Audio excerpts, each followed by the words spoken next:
सो hey everyone, आप लोग का बहुत बहुत स्वागत है हमारे यूट्यूब चैनल स्टडी पॉइंट रहा में। तो गाइस, आप लोगों के लिए मैं आरआरबी एनटीपीसी 2024 का जीके जीएस का प्रीवियस ईयर सेट लेकर आया हूँ गाइस। और आज का हमारा सेट 10 है गाइस, ये भी आपको ध्यान रखना है। तो गाइस, आप लोगों को मैं इतना ही कहूंगी कि गाइस आप लोग वीडियो को पूरा देखिए एंड कोशिश करिए नोट बनाने का, क्योंकि इसमें मैं सारी चीजों को क्लियर आउट करूंगी। तो नोट बनाइए, जितना शॉर्ट तरीके से हो सके उतना शॉर्ट तरीके से आप नोट बनाइए और उसका रिविजन करिए। जितना ज्यादा आप रिविजन करेंगे, नोट बनाएंगे, रिविजन करेंगे, उतना ही ज्यादा आपको एग्जाम में बहुत हेल्प करेगा गाइस। तो ये चीज है ना, बहुत जरूरी होता है किसी भी एग्जाम में सिलेक्शन लेने के लिए। तो चलिए, इस आरआरबी एनटीपीसी 2024 की जीके जीएस के प्रीवियस ईयर सेट को स्टार्ट करते हैं। और आज का हमारा पहला प्रश्न है, क्वेश्चन नंबर 1 है गाइस। क्वेश्चन नंबर 1 हमसे कह रहा है कि जीवाणु जनित रोग निम्नलिखित में से कौन सा रोग है। यानी कि आपको बताना है कि निम्नलिखित में जितने भी ऑप्शन दिए उनमें से कौन सा रोग है जो कि जीवाणु के कारण होता है, यानी कि बैक्टीरिया के कारण। तो आपका ऑप्शन है, ऑप्शन ए क्षय रोग, ऑप्शन बी चेचक, ऑप्शन सी एड्स या option D polio. So guys, इसका जो करेक्ट आंसर होगा वो होगा option A is the correct answer. जीवाणु जनित जो रोग है ये आपका क्षय रोग है, ये आपको ध्यान रखना है। अगर आपसे बोले कि ये क्षय रोग जो है ये किस अंग को सबसे ज्यादा प्रभावित करता है, तो ये भी आपको ध्यान रखना है कि क्षय रोग जो है ये फेफड़ा को सबसे ज्यादा प्रभावित करता है। तो इसीलिए आप पिक्चर में देख सकते हैं, जो कि मैं यहाँ पे पिक्चर में आपको दिख रहा होगा कि ये लंग्स को सबसे ज्यादा प्रभावित करती है। तो ये भी आपको ध्यान रखना है कि ये किसको प्रभावित करती है। तो ये सबसे ज्यादा जो है ये किसको करती है guys? ये फेफड़ा को। तो इसमें क्या है ना कि क्वेश्चन पूछता है कि क्षय रोग जो है ये किस अंग को सबसे ज्यादा प्रभावित करती है। तो ये भी आपको ध्यान रखना है, ठीक है। तो ये फेफड़ा को प्रभावित करती है, ये भी आपको ध्यान रखना है, ठीक है। उसके बाद अगर बात करते हैं एड्स, एड्स जो है ये किसके कारण होता है guys? तो ये आपको ध्यान रखना है, ये जीवाणु के कारण नहीं होता है। तो ये किसके कारण होता है guys? ये आपको ध्यान रखना है कि एड्स जो है ये आपके विषाणु के कारण होता है, ठीक है। ये भी आपको ध्यान रखना है कि ये किसके कारण होता है, तो ये विषाणु के कारण होता है। उसके बाद अगर चेचक की बात करें, चेचक भी जो है ये आपका किसके कारण होता है guys? ये आपको ध्यान रखना है, तो विषाणु के कारण होता है। तो जरूरी नहीं कि आपके क्वेश्चन में जो है यही पूछेगा कि जीवाणु जनित रोग कौन सा है। तो आपसे क्वेश्चन ये भी पूछ सकता है कि विषाणु जनित रोग भी कौन कौन सा है। तो ये जीवाणु जो बैक्टीरिया के कारण होता है, जो वायरस के कारण होता है, ये सब आपको ध्यान रखना है कि कौन सा रोग किसकी वजह से होता है। ये बहुत इंपॉर्टेंट है guys, ये प्रश्न पूछता ही है, ठीक है। और ये आपका प्रीवियस ईयर सेट है, तो आपको ध्यान से इसको पढ़ना और नोट करना है।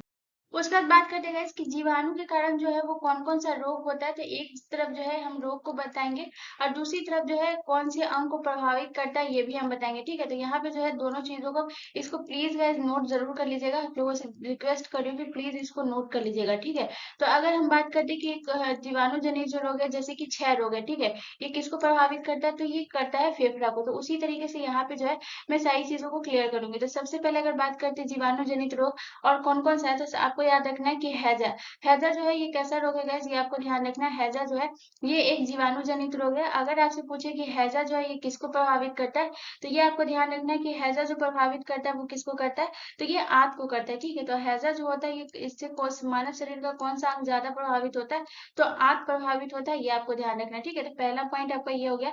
दूसरा आपको याद रखना है कि कौन सा रोग है जो कि जीवाणु जनित रोग है, तो ये आपको याद रखना है टाइफाइड। टाइफाइड जो है ये कौन सा रोग है? टाइफाइड जो है ये भी आपका जीवाणु जनित रोग है, ये भी आपको ध्यान रखना है कि टाइफाइड आपका कौन सा रोग है गाइस? तो टाइफाइड जो है ये आपका जीवाणु जनित रोग है और ये किसको प्रभावित करता है? तो ये भी आपको ध्यान रखना है कि ये जो प्रभावित करता है ये भी आंत को ही प्रभावित करता है, ठीक है। तो टाइफाइड हो या फिर हैजा हो, ये किसको प्रभावित करता है? आंत को। उसके बाद हम यहाँ पे है गाइस, आपको याद रखना है और कौन सा रोग है जो जीवाणु जनित है। उसके बाद बात करते हैं तीसरे नंबर पे, जो है वो आपको याद रखना है कौन सा रोग है गाइस? तो तीसरे नंबर पे आपको याद रखना है निमोनिया। निमोनिया जो है ये कौन सा रोग है गाइस? ये आपको ध्यान रखना है। निमोनिया जो है ये कौन सा रोग है? तो निमोनिया आपका एक जीवाणु जनित रोग है, ये भी आपको ध्यान रखना है। उसके बाद आपको याद रखना है गाइस प्लेग। प्लेग जो है ये आपका कौन सा रोग है? तो प्लेग जो है गाइस ये भी आपको ध्यान रखना है कि ये भी एक जीवाणु जनित रोग है, ये भी आपको ध्यान रखना है, ये बैक्टीरिया के कारण होता है। उसका जो है पांचवा नंबर पे आपको याद रखना है, जो कि मोस्ट इंपॉर्टेंट है गाइस, आप ध्यान रखिएगा, काली खांसी। काली खांसी जो है ये कौन सा रोग है गाइस? ये आप ध्यान रखिएगा कि काली खांसी जो रोग है ये किसकी वजह से होता है? तो आपको ध्यान रखना है कि काली खांसी जो है ये बैक्टीरिया की वजह से होता है, यानी कि ये एक जीवाणु जनित रोग है, ये भी आपको ध्यान रखना है, काली खांसी, ठीक है। तो यहाँ से जो है आप याद रखिएगा कि निमोनिया हो गया, हैजा हो गया, टाइफाइड हो गया, काली खांसी हो गया, प्लेग हो गया। इसके बाद आपको एक और बता देती हूँ, डिप्थीरिया। डिप्थीरिया भी जो है ये कौन सा रोग है? तो छठा नंबर पे आप लिख लीजिएगा कौन सा रोग है? डिप्थीरिया। डिप्थीरिया भी जो है ये कौन सा है guys? ये आपको ध्यान रखना है कि डिप्थीरिया जो है ये भी एक जीवाणु जनित रोग है, जो कि आपका प्रीवियस ईयर प्रश्न था कि कौन सा रोग है जो कि जीवाणु जनित है, और ऑप्शन में डिप्थीरिया था। तो ये भी जो है ये आपको ध्यान रखना है कि ये आपका ये रोग है, कौन सा है? जीवाणु जनित है। ठीक है, तो यहाँ से जो है आपको इतना चीज याद रखना है कि कौन सा जीवाणु जनित रोग है और कौन सा विषाणु जनित रोग है। ठीक है, चलिए नेक्स्ट क्वेश्चन की तरफ। अगला क्वेश्चन हमारा क्वेश्चन नंबर 2 है गाइस। क्वेश्चन नंबर 2 कह रहा है कि द्वितीय आंग्ल मैसूर युद्ध कब हुआ था। तो आपको बताना है कि द्वितीय आंग्ल मैसूर युद्ध जो हुआ था वो कब हुआ था। तो आपके ऑप्शन है, ऑप्शन ए 1780 में, ऑप्शन बी 1790 में, ऑप्शन बी 1767 में, या ऑप्शन डी 1799 में। तो गाइस इसका जो करेक्ट आंसर होगा वो होगा option A is the correct answer. द्वितीय आंग्ल मैसूर युद्ध जो हुआ था वो 1780 में हुआ था, ये आपको ध्यान रखना। और 1780 में ये जो है द्वितीय आंग्ल मैसूर युद्ध जो है ये किन के बीच हुआ था। तो आपको याद रखना है कि हैदर अली, ठीक है, हैदर अली और अंग्रेज के बीच में जो था, लेकिन इसमें जो है और कौन कौन शामिल थे, तो ये आपको ध्यान रखना है कि हैदर अली प्लस आपको याद रखना है कि मराठा, मराठा भी इसमें शामिल थे। उसके बाद आपको याद रखना है निजाम।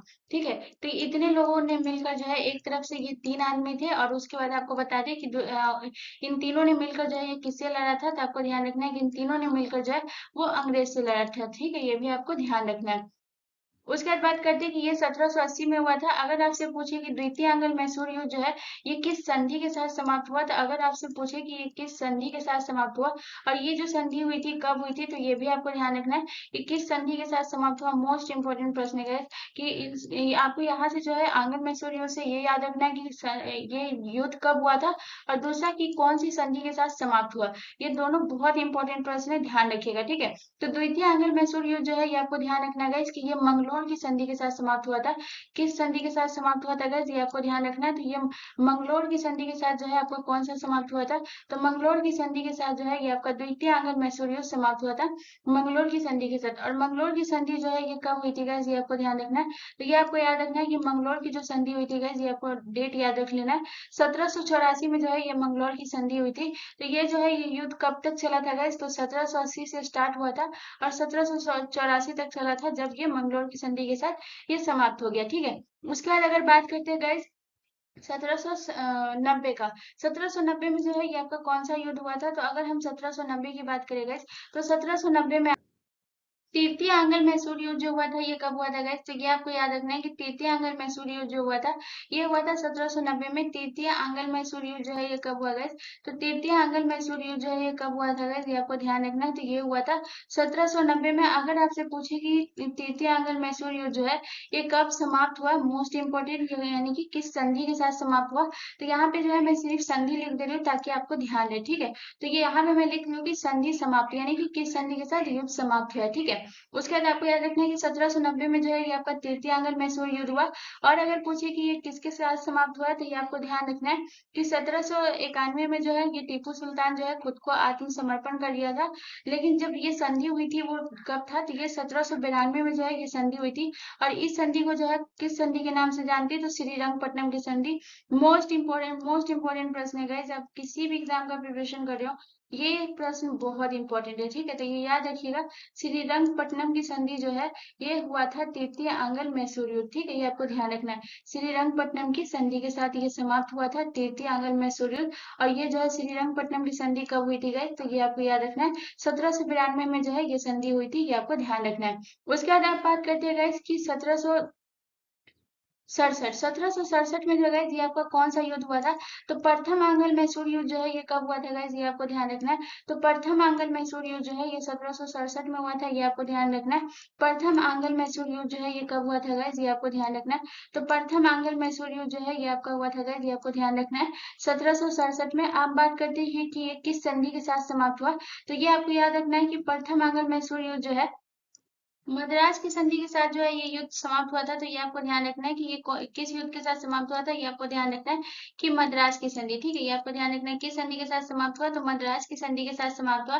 और अगर पूछे कि मद्रास की संधि जो है ये कब हुई थी, तो गाइस आपको ध्यान रखना है कि जो मद्रास की संधि हुई थी वो कब हुई थी, तो मद्रास की संधि जो है 1769 में हुई थी, ये आपको ध्यान रखना है। ठीक है, इसमें जो है ये मद्रास की संधि हुई थी। और 1799 में क्या हुआ था, तो ये आपका हुआ था गाइस, ये आपको ध्यान रखना है चतुर्थ आंग्ल मैसूर युद्ध जो है ये कब हुआ था गाइस, तो ये आपको ध्यान रखना है कि चतुर्थ आंग्ल मैसूर युद्ध जो हुआ था ये हुआ था आपका 1799 में, ये आपको ध्यान रखना है। ठीक है, तो ये चतुर्थ आंग्ल मैसूर युद्ध हुआ था 1799 में। ठीक है, यहाँ से इतना प्रश्न को नोट कर लीजिएगा गाइस कि कौन सा युद्ध कब हुआ और वो जो है संधि जो हुई थी उस संधि किस कब हुई थी, इतना आपको ध्यान रखना है। चलिए नेक्स्ट क्वेश्चन की तरफ। अगला क्वेश्चन हमारा क्वेश्चन नंबर 3 है गाइस। क्वेश्चन नंबर 3 हमसे कह रहा है कि निम्नलिखित में से लौंग किस कुल से संबंधित है। तो आपको बताना है कि लौंग जो है वो किस कुल से संबंधित है। तो आपके ऑप्शन है, ऑप्शन ए अम्बलीफेरा से, ऑप्शन बी सोलेनेसी से, ऑप्शन सी मिर्टेसी से, या ऑप्शन डी रुटेसी से।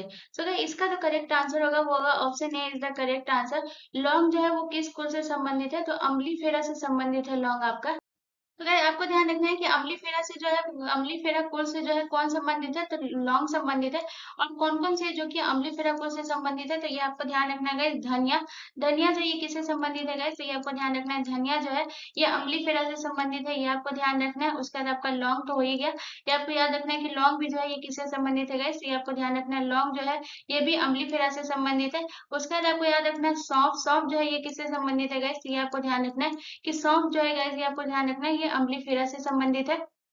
उसके बाद आपको याद रखना है जीरा, जीरा जो है ये किससे संबंधित है गाइस, तो ये आपको ध्यान रखना है कि जीरा जो है ये भी अम्लीफेरा से संबंधित है। तो ये आपको ध्यान रखना है कि जीरा किससे संबंधित है, तो जीरा भी अम्लीफेरा से संबंधित है। ठीक है, उसके बाद बात करते हैं सोलेनेसी से। सोलेनेसी से जो है वो कौन कौन संबंधित है, ये आपको ध्यान रखना है। तो सोलेनेसी से आपको याद रखना है टमाटर, टमाटर जो है ये किस कुल से संबंधित है गाइस, तो ये आपको ध्यान रखना है कि टमाटर जो है ये सोलेनेसी से संबंधित है। उसके बाद बात करते हैं आलू, आलू जो है ये किस कुल से संबंधित है, तो आलू जो है ये भी सोलेनेसी से संबंधित है, ये ध्यान रखना है।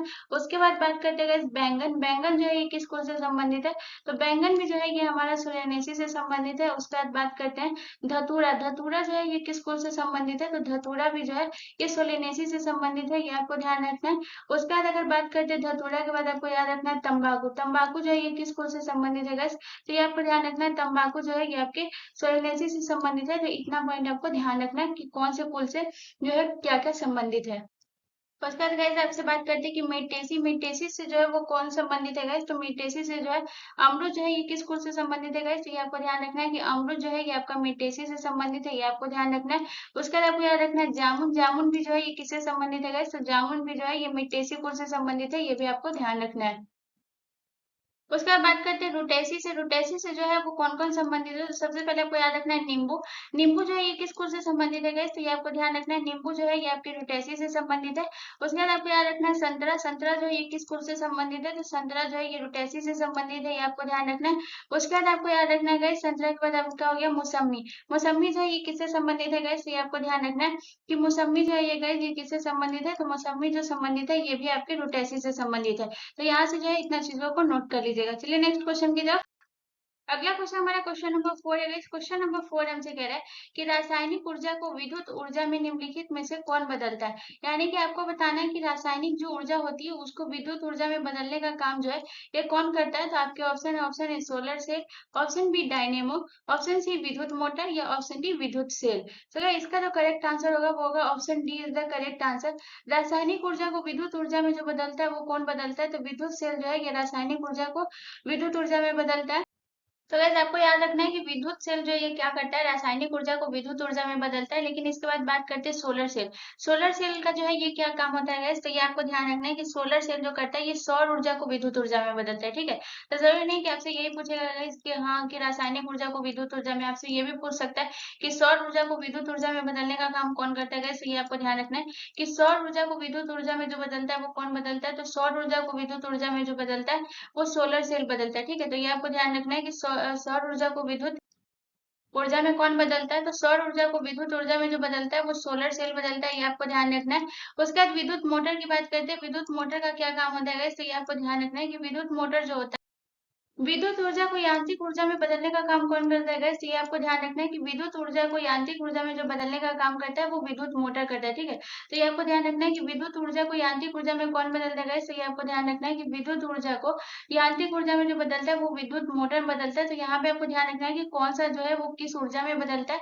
यहाँ पे आपको ध्यान रखने की जरूरत है बहुत ज्यादा। तो ये आपको ध्यान रखना है कि ये विद्युत ऊर्जा को यांत्रिक ऊर्जा में जो बदलने का काम करता है वो विद्युत मोटर करता है। सौर ऊर्जा को विद्युत ऊर्जा में जो बदलता है वो कौन बदलता है, सोलर सोलर सेल बदलता है। उसके बाद अगर डायनेमो की बात करें, मोस्ट इंपोर्टेंट प्रश्न गाइस ध्यान रखिएगा, तो डायनेमो क्या करता है गाइस, डायनेमो जो करता है यांत्रिक ऊर्जा को विद्युत ऊर्जा में जो बदलता है वो कौन बदलता है guys? तो ये आपको ध्यान रखना है कि यांत्रिक ऊर्जा को विद्युत ऊर्जा में जो बदलता है वो डायनेमो बदलता है। ठीक है, तो ये आपको ध्यान रखना है कि ये क्या करता है, तो ये यांत्रिक ऊर्जा को किस में बदलता है guys? ये आपको ध्यान रखना है विद्युत ऊर्जा में। ठीक है, तो यहाँ पे आपको ध्यान रखना है कि कौन सा जो है ये किस में बदलता है, इसको नोट कर लिया guys कि यांत्रिक ऊर्जा को विद्युत ऊर्जा में बदलने का काम कौन करता है।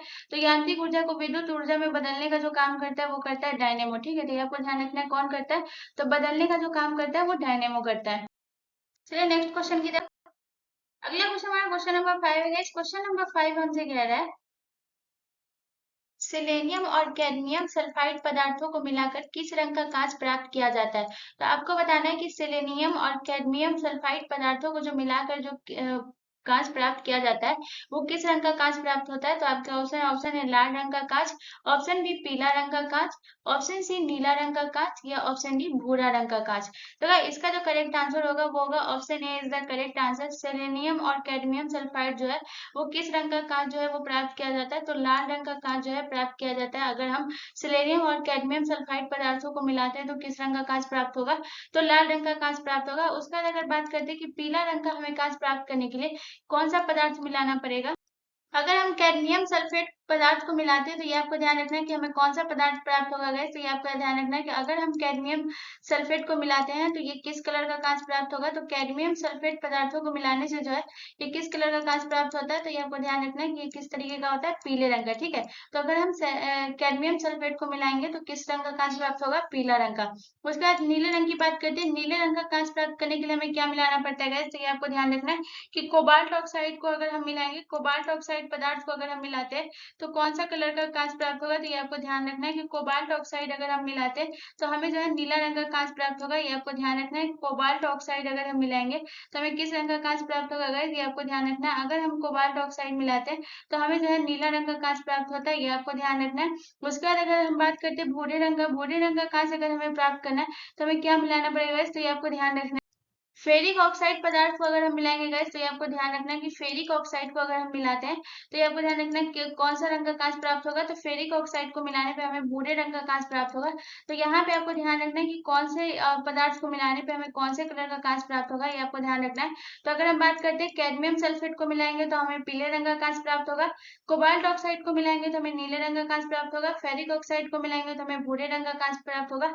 अगर हम सिलेनियम और कैडमियम सल्फाइड दोनों को मिलाते हैं तो हमें कौन से कलर का मिलेगा गाइस, तो ये आपको ध्यान रखना है कि हमें लाल कलर का जो है ये मिलेगा कांच, ये आपको ध्यान रखना है। ठीक है, चलिए नेक्स्ट क्वेश्चन की तरफ। अगला क्वेश्चन हमारा क्वेश्चन नंबर 6 है गाइस। क्वेश्चन नंबर 6 हमसे कह रहा है कि इनमें से किस राज्य का शास्त्रीय नृत्य मोहिनी अट्टम है। तो आपको बताना है कि किस राज्य का शास्त्रीय नृत्य जो है ये मोहिनी अट्टम है। तो आपके ऑप्शन है Tamil Nadu, option B Andhra Pradesh, option C Kerala या ऑप्शन डी असम। तो इसका जो करेक्ट आंसर हो जाएगा वो हो जाएगा option C is the correct answer. शास्त्रीय नृत्य जो मोहिनी अट्टम है ये किस राज्य का शास्त्रीय नृत्य है, तो ये केरल का शास्त्रीय नृत्य है, ये आपको ध्यान रखना है। उसके बाद मोहिनी अट्टम से आपको अगर हम सबसे पहले बताएं कि शास्त्रीय नृत्य जो होता है ये कितना होता है, तो आपको ध्यान रखना है कि शास्त्रीय नृत्य की संख्या जो है ये कितनी है, तो शास्त्रीय नृत्य की संख्या जो है ये 8 है, ये आपको ध्यान रखना है। तो सबसे पहले बात करते हैं कि आपको कौन कौन सा जो है शास्त्रीय नृत्य है ये आपको ध्यान रखना है। तो सबसे पहले आपको याद रखना है भरतनाट्यम। भरतनाट्यम जो है ये आपका एक शास्त्रीय नृत्य है जो कि ये कहाँ का है, तो ये आपको ध्यान रखना है कि भरतनाट्यम जो है ये आपके एक तमिलनाडु का शास्त्रीय नृत्य है, ये आपको ध्यान रखना है। उसके बाद आपको याद रखना है गाइस दूसरा में आपको याद रखना है कथक। कथक जो है ये कहाँ का शास्त्रीय नृत्य है गाइस, ये आपको ध्यान रखना है। तो कथक जो है ये आपके उत्तर प्रदेश का शास्त्रीय नृत्य है, ये आपको ध्यान रखना है। उसके बाद आपको बता दें कि कथक है, उसके बाद आपको याद रखना है कुचिपुड़ी। कुचिपुड़ी जो है ये किस राज्य का शास्त्रीय नृत्य है, तो कुचिपुड़ी जो है ये आपको ध्यान रखना है कि ये जो है ये आंध्र प्रदेश का शास्त्रीय नृत्य है, ये आपको ध्यान रखना है। उसके बाद बात करते हैं कुचिपुड़ी के बाद आपको याद रखना है चौथा। चौथा जो आपको याद रखना है वो है मोहिनी अट्टम। मोहिनी अट्टम जो है ये कहाँ का है guys? तो ये आपको ध्यान रखना है कि मोहिनी अट्टम जो है ये कहाँ का है, तो मोहिनी अट्टम जो है ये केरल का जो है शास्त्रीय नृत्य है, ये आपको ध्यान रखना है। मोहिनी अट्टम के बाद आपको याद रखना है पांचवा में कथकली। पांचवा में जो है ये आपको ध्यान रखना है कि कथकली जो है ये कहाँ का है, तो कथकली जो है ये आपको ध्यान रखना है guys कि ये भी जो है ये आपके केरल का है। ठीक है, तो मोहिनी अट्टम और कथकली ये दोनों जो है ये कहाँ से संबंधित है guys? तो ये दोनों जो है ये केरल से संबंधित है, ये आपको ध्यान रखना है, दोनों केरल राज्य के हैं। ठीक है, उसके बाद बात करते हैं छठा में आपको याद रखना है कौन सा नृत्य है, तो छठा में आपको याद रखना है मणिपुरी। मणिपुरी जो है ये कहाँ का है, तो ये आपको ध्यान रखना है। मणिपुरी जो है ये मणिपुर का शास्त्रीय नृत्य है, ये आपको ध्यान रखना है। उसके बाद आपको याद रखना है ओडिसी। सातवां में आपको याद रखना है कि कौन सा शास्त्रीय नृत्य है, तो ओडिसी, जो कि उड़ीसा का शास्त्रीय नृत्य है, ये आपको ध्यान रखना है। ओडिसी कहाँ का है, तो ओडिसी जो है ये उड़ीसा का है। और लास्ट में आपको याद रखना है सत्रिया। ठीक है, तो ये टोटल 8 शास्त्रीय नृत्य है। और सत्रिया कहाँ का है, तो ये आपको ध्यान रखना है। सत्रिया जो है ये असम का, ये आपको याद रखना है। और सत्रिया जो है ये सबसे नया नृत्य है और सबसे पुराना नृत्य जो है ये कौन सा है, ठीक है, आपको ध्यान रखना है। यहाँ से सत्रिया, सत्रिया जो है ये आपका नया है, यानी कि नवीनतम जो है ये कौन सा है, तो नया नृत्य जो है ये कौन सा है, शास्त्रीय नृत्य है, ये आपका जो है सत्रिया है। और सबसे प्राचीन जो है ये कौन सा है, तो ये आपको ध्यान रखना है। प्राचीन जो है ये भरतनाट्यम है, ये आपको ध्यान रखना है। ठीक है, तो नया जो है ये सत्रिया है, भरतनाट्यम जो है ये प्राचीन है। उसके बाद बात करते हैं कि मोहिनीअट्टम से जो है सबसे प्रसिद्ध व्यक्ति कौन कौन से थे, ये आपको ध्यान रखना है। तो सबसे पहले बात करते हैं जयप्रभा मेनन। जयप्रभा मेनन का संबंध जो है वो किस शास्त्रीय नृत्य से, तो जयप्रभा मेनन का संबंध जो है ये मोहिनीअट्टम शास्त्रीय नृत्य से। जयप्रभा मेनन का संबंध किस शास्त्रीय नृत्य से, तो जयप्रभा मेनन का संबंध शास्त्रीय नृत्य से। उसके बाद आपको याद रखना है गाइस गोपिका वर्मा। गोपिका वर्मा का किससे संबंध है गाइस, ये आपको ध्यान रखना है कि गोपिका वर्मा का संबंध जो है ये किससे, तो ये भी मोहिनीअट्टम से, ये आपको ध्यान रखना है। गोपिका वर्मा। ठीक है, तो यहाँ से जो है इतना चीजों का आपको ध्यान रखना है। चलिए नेक्स्ट क्वेश्चन की तरफ। अगला क्वेश्चन हमारा क्वेश्चन नंबर 7 है। इस क्वेश्चन नंबर 7 हमसे कह रहा है कि निम्नलिखित में से शैवालों का अध्ययन क्या कहलाता है। तो आपको बताना है कि शैवालों का जो अध्ययन होता है वो क्या कहलाता है। तो आपके ऑप्शन है entomology, option B anthology, option C phycology, या ऑप्शन डी पोमोलॉजी। तो इसका जो करेक्ट आंसर होगा वो होगा option C is the correct answer. Phycology जो है ये किसका अध्ययन कहलाता है, शैवालों का अध्ययन कहलाता है। यहाँ पे आप ध्यान रखिएगा कि फाइकोलॉजी भी होगा, कहीं कहीं पे आपको जो है एल्गोलॉजी भी देखने को मिलेगा, तो कंफ्यूज नहीं होइएगा। ध्यान रखिएगा कि कहीं कहीं पे आपको फाइकोलॉजी भी रहेगा और कहीं कहीं पे जो है वो आपको एल्गोलॉजी भी रहेगा। तो यहाँ पे ध्यान रखिएगा ये दोनों का जो है ये किसका अध्ययन कहलाता है, तो ये आपको ध्यान रखना है। ये जो कहलाता है ये किसका अध्ययन कहलाता है, तो ये कहलाता है आपका शैवालों का अध्ययन। ठीक है, उसके बाद बात कीटों का अध्ययन जो है ये क्या कहलाता है गाइस, तो ये आपको ध्यान रखना है कि एंडेमोलॉजी में जो है ये किसका अध्ययन होता है, तो कीटों का अध्ययन होता है।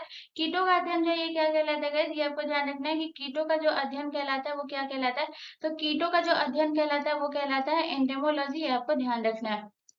उसके बाद बात करते हैं एंथोलॉजी। एंथोलॉजी में जो है ये किसका अध्ययन होता है गाइस, ये आपको ध्यान रखना है कि पुष्पों का जो अध्ययन है ये क्या कहलाता है, तो पुष्पों का जो अध्ययन कहलाता है वो क्या कहलाता है गाइस, ये आपको ध्यान रखना है। तो पुष्पों का अध्ययन कहलाता है एंथोलॉजी। पुष्पों का अध्ययन क्या कहलाता है गाइस, ये आपको ध्यान रखना है कि पुष्पों का अध्ययन जो कहलाता है वो क्या कहलाता है, एंथोलॉजी। ठीक है, उसके बाद बात करते हैं पोमोलॉजी। पोमोलॉजी में जो है वो किसका अध्ययन होता है गाइस, तो फलों का अध्ययन। फलों का अध्ययन जो ये क्या कहलाता है गाइस, ये आपको ध्यान रखना है। तो फलों का जो अध्ययन कहलाता है वो कहलाता है पोमोलॉजी। ठीक है, तो ये आपको ध्यान रखना है कि फलों का अध्ययन क्या कहलाता है, तो फलों का अध्ययन जो कहलाता है वो पोमोलॉजी कहलाता है। और फाइकोलॉजी या फिर एल्गोलॉजी में किसका अध्ययन होता है, तो इसमें जो किसका अध्ययन होता है guys, ये आपको ध्यान रखना है कि शैवालों का अध्ययन। ये क्या कहलाता है guys, ये आपको ध्यान रखना है कि ये शैवालों का अध्ययन कहलाता है। तो यहाँ से जो है अध्ययन से रिलेटेड एक प्रश्न रहता है, तो इसको नोट कर लीजिएगा, ये भी बहुत इंपॉर्टेंट है, सारी चीजों को नोट करते हुए चलिएगा। ठीक है, चलिए नेक्स्ट क्वेश्चन की तरफ। अगला क्वेश्चन हमारा क्वेश्चन नंबर 8 है। इस क्वेश्चन नंबर 8 कह रहा है कि किस प्रकार की पर्वत श्रेणी के अंतर्गत हिमालय पर्वत श्रृंखला आता है। तो आपको बताना है कि किस प्रकार की जो पर्वत श्रेणी है जिसके अंतर्गत जो है वो हिमालय पर्वत श्रृंखला आता है। तो आपके ऑप्शन है, बताइए कि हिमालय जो है वो क्या एक वलित पर्वत है, ऑप्शन बी अवशिष्ट पर्वत है, ऑप्शन सी ब्लॉक पर्वत है, या ऑप्शन डी संचित पर्वत है। तो इसका जो करेक्ट आंसर होगा वो होगा option A is the correct answer. वलित पर्वत की श्रेणी में आता है ये आपका हिमालय जो है ये एक वलित पर्वत। तो वलित पर्वत है, ये किसे कहते हैं वलित पर्वत, तो ये भी ध्यान रखना है कि जब दो टेक्टोनिक प्लेट जो है वो एक दूसरे से सरकाती है, ठीक है, तो उसमें जो है क्या होता है कि उनके बीच है ना जो चट्टाने होती है, जो तलछटी चट्टाने जो होती है वो दबाव के कारण है ना मुड़ जाती है, ठीक है, जिसकी वजह से है ना वो ऊपर उठता है और इस प्रक्रिया से ही हम वलित पर्वत बनते हैं, ये आपको ध्यान रखना है। ठीक है, उसका सबसे पहले अगर हम बात करें कि आपका वलित पर्वत जो है ये कौन कौन सा है, तो आपको सबसे पहले तो आपको पता हो गया कि हिमालय जो है ये आपका कौन सा पर्वत है। तो वैसे आपको ध्यान रखना है कि हिमालय जो है ये कौन सा पर्वत है guys? तो हिमालय आपका एक वलित पर्वत है। और कौन सा पर्वत है जो कि आपका एक वलित पर्वत है, जाकि क्योंकि आपसे क्वेश्चन पूछेगा कि निम्न में से कौन एक वलित पर्वत है, तो आपको याद रखना है कि हिमालय जो है ये आपका एक वलित पर्वत है।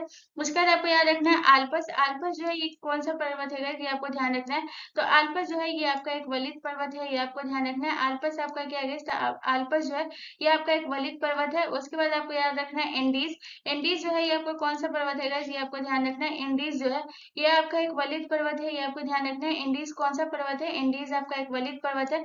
उसके बाद बात करते हैं इंडीज के बाद जो है ये आपको याद रखना है रॉकी पर्वत। रॉकी पर्वत जो है ये कौन सा पर्वत है guys? ये आपको ध्यान रखना है। तो रॉकी भी जो है, रॉकी पर्वत जो है ये आपका जो है ये एक वलित पर्वत है, ये आपको ध्यान रखना है। रॉकी पर्वत आपको कौन सा है guys? ये आपको ध्यान रखना है, ये एक वलित पर्वत है। रॉकी के बाद आपको याद रखना है अरावली। अरावली जो है कौन सा है guys? ये भी आपको ध्यान रखना है। तो अरावली जो है ये भी आपका एक वलित पर्वत है, ये आपको ध्यान रखना है, ठीक है। और अरावली जो है ये सबसे प्राचीन पर्वत है, ठीक है। तो ये तो वलित पर्वत है, लेकिन सबसे प्राचीन पर्वत अगर आपसे पूछे कि प्राचीन पर्वत कौन सा है, तो ये आपको याद रखना है कि प्राचीन पर्वत जो है ये कौन सा है? ये है अरावली, ठीक है। उसके बाद बात करते हैं ब्लॉक पर्वत। तो ब्लॉक पर्वत में क्या होता है कि जिसका निर्माण भ्रंशों से होता है ना, उसे ब्लॉक पर्वत कहते हैं, ठीक है। तो अगर ब्लॉक पर्वत में अगर हम बात करें कि कौन सा है जो कि आपका ब्लॉक पर्वत है, तो ये आपको याद रखना है सतपुड़ा। सतपुड़ा जो है ये आपका कौन सा पर्वत है guys? ये आपको ध्यान रखना है कि सतपुड़ा जो है ये आपका सतपुड़ा पर्वत जो है ये कौन सा पर्वत है guys? ये आपको ध्यान रखना है कि सतपुड़ा पर्वत जो है ये आपका एक ब्लॉक पर्वत है, ये आपको ध्यान रखना है। उसका जो है एक और आपको याद रखना है विंध्याचल पर्वत। विंध्याचल पर्वत जो है ये कौन सा है guys? ये भी आपको ध्यान रखना है। तो विंध्याचल जो है ये भी आपका कौन सा पर्वत है? तो विंध्याचल जो है ये भी आपका जो है कौन सा पर्वत है? ब्लॉक पर्वत है, ठीक है।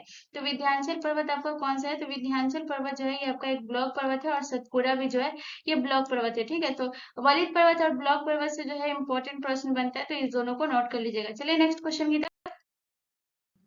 अगला क्वेश्चन हमारा क्वेश्चन नंबर 9 है गाइस। क्वेश्चन नंबर 9 कह रहा है कि ग्रेनाइट तथा नीच चट्टानों के अपक्षयन इनमें से किस मिट्टी का निर्माण होता है? तो आपको बताना है कि ग्रेनाइट तथा नीच चट्टानों के अपक्षयन से जो है वो किस मिट्टी का निर्माण होता है। तो आपके ऑप्शन है लेटेराइट मिट्टी का, ऑप्शन बी पीली मिट्टी का, ऑप्शन सी काली मिट्टी का, या ऑप्शन डी लाल मिट्टी का। तो इसका जो करेक्ट आंसर होगा वो होगा option A is the correct answer. Granite तथा नीच चट्टानों के अपक्षयन से जो है वो किस मिट्टी का निर्माण होता है? लेटेराइट मिट्टी का निर्माण होता है। उसके बाद अगर बात करें लेटेराइट मिट्टी को किस मिट्टी के नाम से जाना जाता है? तो मखमली मिट्टी के नाम से भी जाना जाता है। तो आपसे क्वेश्चन पूछ सकते हैं कि मखमली मिट्टी को जो है वो किस अन्य नाम से जाना जाता है? तो याद रखिएगा कि लेटेराइट मिट्टी को ही मखमली मिट्टी कहा जाता है, ये भी आपको ध्यान रखना है। लेटेराइट मिट्टी को ही कौन सी मिट्टी कहा जाता है? तो मखमली मिट्टी कहा जाता है। उसके बाद बात जहाँ 200 सेंटीमीटर से अधिक वर्षा होती है यहाँ ही वो मिट्टी पाई जाती है। तो ये भी आपको ध्यान रखना है कि 200 सेंटीमीटर से अधिक वर्षा जब होगी तो ये कहाँ मिट्टी पाई जाती है? ये मिट्टी जो है वहीं पाई जाती है 200 सेंटीमीटर से अधिक वर्षा होगी तो, ठीक है। ये भी आपको ध्यान रखना है। उसके बाद आपको याद रखना है कि अधिक वर्षा होगी। उसके बाद आपको याद रखना है कि इसमें जो है ना चूने की कमी होती है, ठीक है। तो अगर हम बात करें कि इसमें क्या होता है तो इसमें जो है तीसरा पॉइंट आपको याद रखना है कि चूने की लेटेराइट मिट्टी में जो है ये क्या होता है तो चूने की कमी होती है, और चूने की कमी के कारण ही क्या होता है तो ये मिट्टी अम्लीय होता है, ठीक है। तो चूने की कमी होती है, ये आपको ध्यान रखना है। और इसी कमी के कारण जो है ये क्या होता है, यहाँ पे ब्रैकेट में लिख देती हूँ कि अम्लीय होती है ये मिट्टी, ठीक है। तो अम्लीय मिट्टी होती है किस वजह से होती है? चूने की कमी की वजह से ये मिट्टी जो है वो अम्लीय होती है, ये भी आपको ध्यान रखना है, ठीक है। उसके बाद बात करते हैं कि इस मिट्टी में जो है वो कौन कौन सी फसल जो है सबसे ज्यादा उपयोगी है। तो अगर हम बात करते हैं इस मिट्टी में जो है सबसे जो उपजाऊ फसल है वो कौन कौन सी है, यानी कि उपयुक्त फसल। तो सबसे पहले आपको याद रखना है काजू जो है इसके लिए जो है सबसे उपयुक्त मिट्टी जो है ये काजू जो फसल के लिए है। उसके बाद आपको याद रखना है इलायची, इलायची के लिए भी ये अच्छी है, तो ये आपको ध्यान रखना है इलायची। दूध तीसरा आपको याद रखना है चाय, चाय भी जो है इस मिट्टी पे जो है इसके लिए अच्छी मिट्टी है ये चाय के लिए। उसके बाद आपको याद रखना है लेटेराइट मिट्टी जो है ये सबसे ज्यादा कहाँ पाई जाती है इससे आपको ध्यान रखना है कि लेटेराइट मिट्टी जो है ये सबसे ज्यादा तमिलनाडु में पाई जाती है। तो ये आपको ध्यान रखना है कि इसका सबसे ज्यादा विस्तार कहाँ है तो ये आपको याद रखना है कि तमिलनाडु में पाई जाती है, तमिलनाडु। उसके बाद आपको याद रखना है केरल, ये मिट्टी का विस्तार कहाँ है तो सबसे ज्यादा आपको याद रखना है तमिलनाडु में है। उसके बाद आपको याद रखना है केरल में है, और उसका जो है आपको याद रखना है कर्नाटक में। तो यहाँ जो है ये मिट्टी पाई जाती है, ये आपको ध्यान रखना है कौन सी फसल इस पे जो है उपयुक्त है ये मिट्टी, ये भी आपको याद रखना है। और कहाँ जो है इसमें चूने की कमी होती है जिसकी वजह से ये मिट्टी अम्लीय होती है, और इस मिट्टी को मखमली मिट्टी के नाम से भी जाना जाता है। चलिए नेक्स्ट क्वेश्चन की तरफ। अगला क्वेश्चन हमारा क्वेश्चन नंबर 10 है गाइस। क्वेश्चन नंबर 10 कह रहा है कि मानव शरीर में सर्वाधिक मात्रा में पाए जाने वाला तत्व कौन सा है। तो आपको बताना है कि मानव शरीर में जो है वो सर्वाधिक मात्रा में जो तत्व पाया जाता है वो कौन सा है। तो आपके ऑप्शन है, option A hydrogen, option B osmium, option C oxygen, या ऑप्शन डी लिथियम। तो गाइस इसका जो करेक्ट आंसर होगा वो होगा option C is the correct answer. Oxygen जो है ये मानव शरीर में सर्वाधिक मात्रा में पाया जाता है, ये आपको ध्यान रखना है। उसके बाद अगर बात करें कि इसका जो द्रव्यमान है ये कितना होता है गाइस, तो ये आपको ध्यान रखना है कि इसका जो द्रव्यमान होता है वो 65% होता है, ये भी आपको ध्यान रखना है। तो इसका जो है ये द्रव्यमान कितना होता है गाइस, ये आपको ध्यान रखना है कि द्रव्यमान जो है इसका 65% होता है। और मानव शरीर में जो है ये सर्वाधिक मात्रा में जो है ये पाया जाता है कौन सा, तो ऑक्सीजन पाया जाता है। उसके बाद बात करते हैं हाइड्रोजन के बारे में। हाइड्रोजन के बारे में आपको याद रखना है कि ये सबसे हल्का तत्व होता है, ठीक है। तो ये आपको ध्यान रखना है कि हाइड्रोजन क्या होता है, तो ये आपको याद रखना है कि ये सबसे हल्का तत्व जो है ये कौन सा होता है, तो सबसे हल्का तत्व जो है ये हाइड्रोजन होता है, ये आपको ध्यान रखना है। अच्छा, कोई बता सकते हैं कि ब्रह्मांड में जो है सबसे ज्यादा जो है कौन सा पाया जाता है, ये आपको ध्यान रखना है। ब्रह्मांड में सबसे ज्यादा पाया जाने वाला, तो ये आपको ध्यान रखना है कि सबसे हल्का तत्व जो है ये कौन सा है, ये आपको ध्यान रखना है, ये हाइड्रोजन होता है। उसका आपको याद रखना है कि हाइड्रोजन जो है ये ब्रह्मांड में सबसे ज्यादा पाया जाता है, ये भी आपको ध्यान रखना है कि ये कहाँ, तो ये आपको याद रखना है कि ये ब्रह्मांड में जो है सबसे ज्यादा पाया जाने वाला जो है ये कौन सा गैस, ये आपको ध्यान रखना है। हाइड्रोजन जो है ये ब्रह्मांड में सबसे ज्यादा पाया जाने वाला तत्व है, ये आपको ध्यान रखना है। हाइड्रोजन जो है ये ब्रह्मांड में क्या होता है गैस, तो सबसे ज्यादा पाया जाता है, ये भी आपको ध्यान रखना है। सबसे ज्यादा पाया जाता है, ये भी आपको ध्यान रखना है, ठीक है। तो सबसे ज्यादा जो है यानी कि अधिक पाया जाता है वो कहाँ पाया जाता है, ये ब्रह्मांड में पाया जाता है। मानव शरीर में कौन सा, ऑक्सीजन पाया जाता है। उसके बाद बात करते हैं guys, ये आपको याद रखना ऑस्मियम से। ऑस्मियम जो है इसका क्या है guys, तो ऑस्मियम जो है guys ये आपको याद रखना है कि ये जो है सबसे भारी तत्व जो है ये कौन सा है, ये आपको ध्यान रखना है। तो सबसे भारी तत्व जो है ये आपका ऑस्मियम है। तो आपको ध्यान रखना है कि सबसे भारी तत्व कौन सा है, ये आपको ध्यान रखना है। तो सबसे भारी तत्व जो है ये ऑस्मियम है, ठीक है। तो ये आपको याद रखना है सबसे भारी तत्व कौन सा है, तो guys आपको याद रखना है कि सबसे भारी तत्व जो है ये आपका ऑस्मियम है, ठीक है। उसके बाद लिथियम की बात करते हैं guys, तो ये आपको याद रखना है कि लिथियम जो है ये सबसे हल्की धातु जो है ये कौन सी होती है, तो सबसे हल्की धातु जो होती है ये लिथियम होती है। ये आपको ध्यान रखना है कि सबसे हल्की धातु कौन सी होती है गाइस, तो ये आपको याद रखना है कि सबसे हल्की धातु जो होती है ये लिथियम होती है, ठीक है। तो ये आपको ध्यान रखना है कि सबसे हल्की धातु कौन सी होती है गाइस, ये आपको ध्यान रखना है सबसे हल्की धातु जो होती है ये लिथियम होती है, ठीक है। ये आपको ध्यान रखना है कि सबसे हल्की धातु कौन सी होती है, तो लिथियम होती है। चलिए नेक्स्ट क्वेश्चन की तरफ। अगला क्वेश्चन हमारा क्वेश्चन नंबर 11 है गाइस। क्वेश्चन नंबर 11 कह रहा है कि थालघाट दर्रा इनमें से किस राज्य में स्थित है। तो आपको बताना है कि थालघाट दर्रा जो है वो किस राज्य में स्थित है। तो आपके ऑप्शन है, ऑप्शन ए सिक्किम में, ऑप्शन बी उत्तराखंड में, ऑप्शन सी महाराष्ट्र में, या ऑप्शन डी अरुणाचल प्रदेश में। तो इसका जो करेक्ट आंसर होगा वो होगा option C is the correct answer. Thalghat दर्रा जो ये कहाँ स्थित है, ये महाराष्ट्र में स्थित। उसके बाद आपको याद रखना है कि थालघाट दर्रा जो है ये मुंबई को नासिक से जोड़ता है। ये कौन सा, यह दर्रा जो ये क्या करता है guys? तो ये आपको ध्यान रखना है कि मुंबई को नासिक से कौन सा दर्रा जोड़ता है guys? तो ये आपको ध्यान रखना है कि मुंबई को नासिक से जो जोड़ता है वो कौन सा दर्रा जोड़ता है, तो मुंबई को नासिक से जो जोड़ता है ये थालघाट दर्रा जोड़ता है, ठीक है। ये आपको ध्यान रखना है। और ये कहाँ स्थित है, तो ये महाराष्ट्र में स्थित है, ये आपको ध्यान रखना है। उसके बाद अगर हम बात करते हैं भोरघाट दर्रा, भोरघाट दर्रा की बात करते हैं ये आपको ध्यान रखना है। तो भोरघाट दर्रा की अगर बात करेंगे कि ये कहाँ स्थित है guys, तो ये आपको ध्यान रखना है कि भोरघाट दर्रा जो है ये आपका कहाँ है, तो भोरघाट दर्रा जो है ये आपका महाराष्ट्र में। ये आपको ध्यान रखना है कि भोरघाट दर्रा कहाँ है गाइस, ये आपको ध्यान रखना है कि ये महाराष्ट्र में।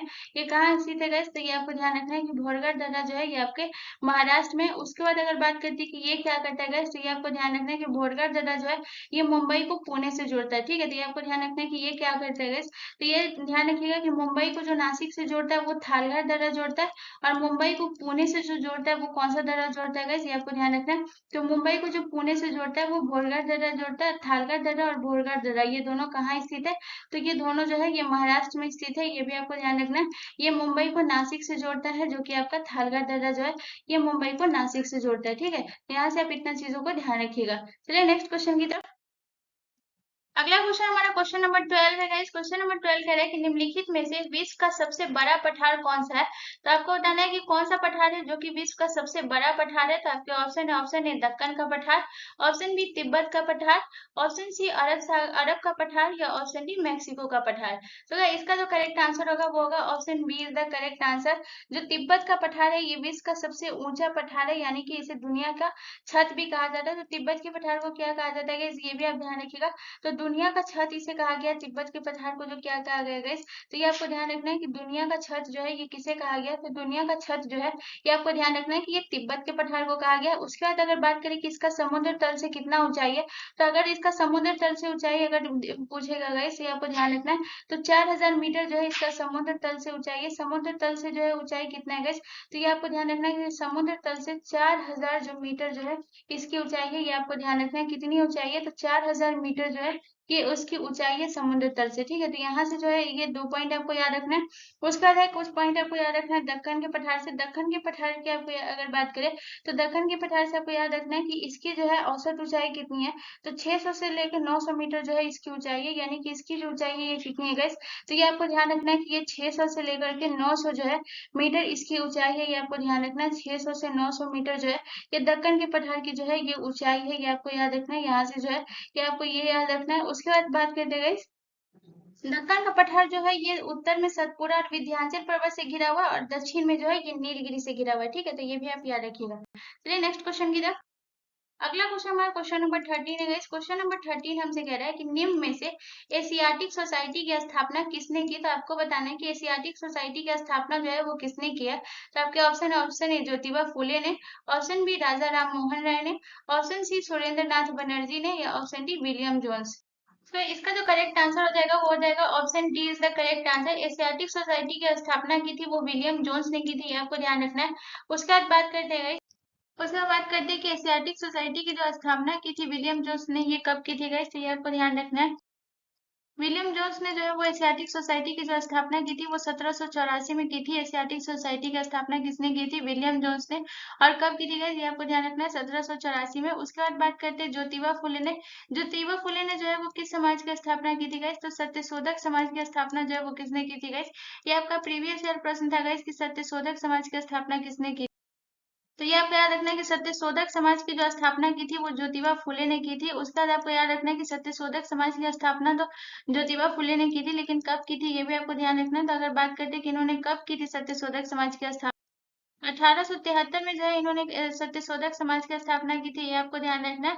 उसके बाद बात करते हैं राजा राम मोहन राय। राजा राम मोहन राय ने जो है ये किस समाज की स्थापना की थी, तो आत्मीय सभा की स्थापना जो है ये किसने की थी गाइस, तो ये आपको ध्यान रखना है कि आत्मीय सभा की स्थापना जो की थी वो राजा राम मोहन राय ने की थी। आत्मीय सभा की स्थापना कब की थी गाइस, ये आपको याद रखना है कि कौन किया था, ये राजा राम मोहन राय ने किए थे। और कब किए, 1815 में जो है इन्होंने स्थापना किया था, ये आपको ध्यान रखना है, राजा राम मोहन राय। उसके बाद बात करते हैं सुरेंद्र नाथ बनर्जी। सुरेंद्र नाथ बनर्जी ने जो है ये किसकी स्थापना की थी गाइस, तो इंडियन लीग की स्थापना जो है ये किसने की थी गाइस, तो ये आपको ध्यान रखना है कि इंडियन लीग की स्थापना जो है ये किसने किया था गाइस, ये आपको ध्यान रखना है। तो सुरेंद्र नाथ बनर्जी ने इंडियन लीग की स्थापना की थी। उसके बाद कहते हैं कि इन्होंने कब की थी गाइस, तो ये आपको याद रखना है, 1876 में जो इन्होंने स्थापना की थी, ये आपको ध्यान रखना है कब की थी, 1876 में। ठीक है, चलिए नेक्स्ट क्वेश्चन की तरफ। अगला क्वेश्चन हमारा क्वेश्चन नंबर 14 है गाइस। क्वेश्चन नंबर 14 कह रहा है कि कौन सा कोशिकांग प्रोटीन संश्लेषण में प्रमुख भूमिका निभाता है। तो आपको बताना है कि कौन सा कोशिकांग है जो प्रोटीन संश्लेषण में प्रमुख भूमिका निभाता है। तो आपके ऑप्शन है, ऑप्शन ए लाइसोसोम एवं सेंट्रोसोम, ऑप्शन बी लाइसोसोम एवं mitochondria, option C endoplasmic reticulum और राइबोसोम, ऑप्शन डी गोल्जी उपकरण या एवं माइटोकॉन्ड्रिया। तो इसका जो करेक्ट आंसर होगा वो होगा option C is the correct answer. Endoplasmic reticulum जो है और जो राइबोसोम है ये आपके प्रोटीन संश्लेषण में प्रमुख भूमिका निभाता है। इसमें क्या करता है, राइबोसोम जो क्या करता है, ये एमिनो एसिड को जोड़ करके किसका निर्माण करता है, प्रोटीन का निर्माण करता है। तो ये भी आपको ध्यान रखना है कि अमीनो एसिड को जोड़ करके किसका निर्माण करता है, तो अमीनो एसिड को जोड़ के जो है ये किसका निर्माण करता है, ये आपको ध्यान रखना है। तो ये प्रोटीन का निर्माण करता है। ठीक है, तो अमीनो एसिड को क्या करता है, ये जोड़ करके किसका निर्माण करता है, जोड़ करके किसका निर्माण करता है, प्रोटीन का निर्माण करता है। ठीक है, तो यहाँ से जो है आपको इतना याद रखना है कि ये प्रोटीन का निर्माण करता है। तो चलिए नेक्स्ट क्वेश्चन की तरफ। अगला क्वेश्चन हमारा क्वेश्चन नंबर 15 है गाइस। क्वेश्चन नंबर 15 हमसे कह रहा है कि इनमें से किस स्थान पर गौतम बुद्ध ने महापरिनिर्वाण प्राप्त किया था। तो आपको बताना है कि महापरिनिर्वाण जो है ये कहाँ पे प्राप्त किया था। महापरिनिर्वाण का मतलब होता है कि इनका जो निधन हुआ था ये कहाँ पे हुआ था, ये आपको बताना है। तो गाइस आपके ऑप्शन है, ऑप्शन ए सारनाथ में हुआ था, ऑप्शन बी बोध गया में हुआ था, ऑप्शन सी कुशीनगर में हुआ था, या ऑप्शन डी लुम्बिनी में हुआ था। तो इसका जो करेक्ट आंसर होगा वो होगा option C is the correct answer. Gautam Buddha का जो है निधन हुआ था वो कहाँ हुआ था, कुशीनगर में हुआ था। उसके बाद अगर बात करते हैं कि इनका जो निधन था ये कब हुआ था गाइस, तो ये आपको ध्यान रखना है कि 443 इसे 483 ईसा पूर्व जो है इनका निधन हुआ था। ये आपको ध्यान रखना है कि 483 ईसा पूर्व में जो है गौतम बुद्ध का निधन हुआ था, ये आपको ध्यान रखना है। उसके बाद बात करते हैं कि इनका जो निधन 483 ईसा पूर्व था तो ये कितने वर्ष के थे, तो ये भी आपको ध्यान रखना है कि ये 80 वर्ष की अवस्था में जो है इनकी मृत्यु हुई थी। ये भी आपको ध्यान रखना है, 80 वर्ष की अवस्था में जो है इनकी मृत्यु हुई थी, ये भी आपको ध्यान रखना है। और कहाँ हुआ था गाइस, ये आपको ध्यान रखना है, कुशीनगर में हुआ था, ये आपको ध्यान रखना है। ठीक है, उसके बाद बात करते हैं सारनाथ। सारनाथ में इन्होंने क्या किया था, प्रथम उपदेश जो है ये कहाँ दिए थे गाइस, ये आपको ध्यान रखना है। तो इन्होंने जो है वो प्रथम उपदेश दिए थे वो सारनाथ में दिए थे, ये आपको ध्यान रखना है कि प्रथम उपदेश कहाँ दिए थे। तो प्रथम उपदेश जो है इन्होंने सारनाथ में दिए थे, ये आपको ध्यान रखना है। बोध गया की बात करें गाइस तो ज्ञान की प्राप्ति जो हुई थी बुद्ध को, ये कहाँ हुई थी गाइस, ये आपको ध्यान रखना है कि ज्ञान की प्राप्ति जो हुई थी ये हुआ था बोध गया में, ये आपको ध्यान रखना है। उसका लुम्बिनी में जो है ये क्या हुआ, तो लुम्बिनी जो है इनके जन्म से संबंधित है, ये आपको ध्यान रखना है। ठीक है, तो जन्म इनका कहाँ हुआ था, लुम्बिनी में हुआ था, ये आपको ध्यान रखना है। चलिए नेक्स्ट क्वेश्चन की तरफ। अगला क्वेश्चन हमारा क्वेश्चन नंबर 16 है गाइस। क्वेश्चन नंबर 16 कह रहा है कि इनमें से कौन सा कथन महाजनपदों के बारे में सही है। तो आपको बताना है कि कौन सा कथन है जो महाजनपदों के बारे में सही है। तो आपके ऑप्शन है सभी महाजनपद पूर्वी भारत में अवस्थित है। ऑप्शन बी आपसे कह रहा है कि सभी महाजनपद में शक्ति का प्रयोग लोगों के एक समूह द्वारा किया जाता था। ऑप्शन सी आपसे कह रहा है कि बौद्ध एवं जैन ग्रंथों में 16 महाजनपदों को उल्लेखित किया गया था। ऑप्शन डी आपसे कह रहा है कि महाजनपद कोई सेना नहीं रखते थे। तो गाइस इसका जो करेक्ट आंसर होगा वो होगा option C is the correct answer. बौद्ध एवं जैन ग्रंथों में जो है वो 16 महाजनपदों को उल्लेखित किया गया था, जिसमें से आपको याद रखना है कि 15 महाजनपद जो है ये कहाँ है गाइस, ये आपको ध्यान रखना है कि उत्तर भारत में जो है ये 15 महाजनपद जो है ये कहाँ है गाइस, ये आपको ध्यान रखना है कि 15 महाजनपद जो है ये आपको याद रखना है कि ये उत्तर में है। ठीक है, उसके बाद आपको याद रखना है कि जो आपका एक महाजनपद है, एक महाजनपद जो है ये कहाँ है, तो ये आपको याद रखना है कि एक महाजनपद जो है ये दक्षिण में। ठीक है, तो ये भी आपको याद रखना है। यह क्वेश्चन पूछता है कि जो है कितने महाजनपद दक्षिण में है, तो ये आपको याद रखना है कि ये 15 महाजनपद उत्तर में है और एक महाजनपद जो है ये दक्षिण में है। और कौन सा महाजनपद जो कि दक्षिण में, तो जो अस्मक है आपका, ये अस्मक ये महाजनपद आपका दक्षिण में। ठीक है, चलिए नेक्स्ट क्वेश्चन की तरफ।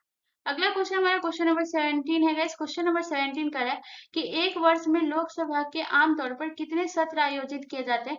तो आपके ऑप्शन है, ऑप्शन ए 3 सत्र, ऑप्शन बी 6, ऑप्शन सी 2 या ऑप्शन डी 5। सो गाइस इसका जो करेक्ट आंसर होगा वो होगा option A is the correct answer. एक वर्ष में जो लोकसभा के कितने सत्र आयोजित किए जाते हैं, तो 3 सत्र आयोजित किए जाते हैं। और वो कौन कौन सा सत्र है, तो पहला आपको याद रखना है बजट सत्र। एक वर्ष में कितने जो होते हैं, तो ये आपको याद रखना है कि 3 सत्र जो है वो आयोजित किए जाते हैं। और वो कौन कौन सा सत्र है, तो सबसे पहले बात करते हैं कि पहला होता है बजट सत्र होता है। दूसरा आपको याद रखना है कि मानसून सत्र होता है। दूसरा आपका कौन सा सत्र होता है गाइस, ये आपको ध्यान रखना है कि दूसरा जो है ये आपका मानसून सत्र होता है। और तीसरा जो है ये आपका कौन सा सत्र होता है, तीसरा जो सत्र होता है वो शीतकालीन सत्र होता है। ठीक है, तो ये आपको ध्यान रखना है कि तीसरा कौन सा सत्र होता है, तो तीसरा जो सत्र होता है वो शीतकालीन सत्र जो है वो कौन सा होता है, ये आपको ध्यान रखना है कि शीतकालीन सत्र होता है। ठीक है, ये भी आपको ध्यान रखना है, शीतकालीन सत्र। उसके बाद बात करते हैं बजट सत्र। बजट सत्र जो है ये आपका फरवरी से मई में है, ये आपको ध्यान रखना है। बजट सत्र जो है ये आपका कहाँ है guys? तो ये आपको ध्यान रखना है कि फरवरी से मई में जो है आपका कौन सा सत्र आता है, तो ये आपका बजट सत्र आता है। उसके बाद अगर बात करते हैं मानसून सत्र का, मानसून सत्र जो है वो जुलाई से सितंबर, ये आपको ध्यान रखना है कि मानसून सत्र जो है ये आपका कहाँ है guys? तो यहाँ मानसून सत्र जो है ये जुलाई से सितंबर है, ये आपको ध्यान रखना। और जो शीतकालीन सत्र है ये आपका कहाँ से, तो ये आपको ध्यान रखना है कि शीतकालीन सत्र जो है वो नवंबर से दिसंबर के मध्य में आता है। तो ज्यादातर नवंबर ही आता है, बट नवंबर दिसंबर के मध्य में आता है, ये भी आपको ध्यान रखना है। तो ये भी आपको याद रखना है कि नवंबर, ठीक है, नवंबर और दिसंबर के बीच में आता है। ठीक है, तो नवंबर और दिसंबर के बीच में जो है ये आपका कौन सा आता है guys? ये आपको ध्यान रखना है, नवंबर और दिसंबर के बीच में जो है ये आपका शीतकालीन सत्र आता है। ठीक है, ये आपको ध्यान रखना है। चलिए नेक्स्ट क्वेश्चन की तरफ। अगला क्वेश्चन हमारा क्वेश्चन नंबर 18 है गाइस। क्वेश्चन नंबर 18 कह रहा है कि निम्नलिखित में से किस वर्ष में बंगाल की दीवानी ईस्ट इंडिया कंपनी को स्थानांतरित कर दी गई थी। तो आपको बताना है कि किस वर्ष जो है वो बंगाल की दीवानी जो है वो ईस्ट इंडिया कंपनी को स्थानांतरित कर दी। तो आपके ऑप्शन है 1675 में, ऑप्शन बी 1765 में, ऑप्शन सी 1676 में या ऑप्शन डी 1678 में। तो क्या इसका जो करेक्ट आंसर होगा वो होगा option B is the correct answer. Bengal की दीवानी ईस्ट इंडिया कंपनी को जो स्थानांतरित कर दी गई थी वो 1665 में कर दी गई। चलिए नेक्स्ट क्वेश्चन की तरफ। अगला क्वेश्चन हमारा क्वेश्चन नंबर 19 है गाइस। क्वेश्चन नंबर 19 हमसे कह रहा है कि नाथुला दर्रा के बारे में कौन सा कथन जो है ये सही है। तो आपको बताना है कि नाथुला दर्रा के बारे में कौन सा कथन है जो कि सही है। तो आपके ऑप्शन है नाथुला दर्रा प्राचीन रेशम मार्ग का मुख्य मार्ग था। ऑप्शन बी नाथुला दर्रा को वर्ष 2006 में फिर से खोला गया। ऑप्शन सी आपसे बोला है कि नाथुला दर्रा तिब्बत को सिक्किम से जोड़ता है। और ऑप्शन डी आपसे कह रहा है उपयुक्त सभी। तो गाइस इसका जो करेक्ट आंसर हो जाएगा वो हो जाएगा option D is the correct answer. Nathula दर्रा जो है वो प्राचीन रेशम मार्ग का मुख्य मार्ग था। नाथुला दर्रा को जो है बंद कर दिया गया था, लेकिन फिर 2006 में इसे खोला गया। और नाथुला दर्रा जो है ये तिब्बत को सिक्किम से जोड़ता है। तो यहाँ से नाथुला दर्रा से आपको इतना चीज याद रखना है। तो नेक्स्ट क्वेश्चन की तरफ। अगला क्वेश्चन हमारा क्वेश्चन नंबर 20 है गाइस। क्वेश्चन नंबर 20 कह रहा है कि इनमें से किन नदियों के बीच प्राचीन नगर तक्षशिला स्थित था। तो आपको बताना है कि किन प्राचीन नगर के बीच में तक्षशिला स्थित था। तो आपके ऑप्शन है सिंधु नदी तथा झेलम नदी, ऑप्शन बी रावी नदी तथा व्यास नदी, ऑप्शन सी झेलम नदी तथा चिनाब नदी या ऑप्शन डी चिनाब नदी तथा रावी नदी। चलो इसका जो करेक्ट आंसर हो जाएगा वो हो जाएगा option A is the correct answer. Sindhu नदी तथा झेलम नदी के बीच में जो है ये आपका प्राचीन नगर तक्षशिला स्थित था, ये आपको ध्यान रखना है। तो गाइज आपका जो आरआरबी एनटीपीसी 2024 का जीके जीएस का प्रीवियस ईयर सेट जो है वो समाप्त होता है। तो आप मुझे बताइएगा कि आज का जो सेशन था इसमें 20 क्वेश्चन, इसमें कितना क्वेश्चन जो है ये आपसे करेक्ट हुआ है, तो ये भी मुझे कमेंट करिएगा। और आप ये भी बताइएगा कि जो आपको जो है ये सेशन कैसा लगा, और सब लोग जो है नोट जरूर बना लीजिएगा और इसको रिविजन जरूर करिएगा।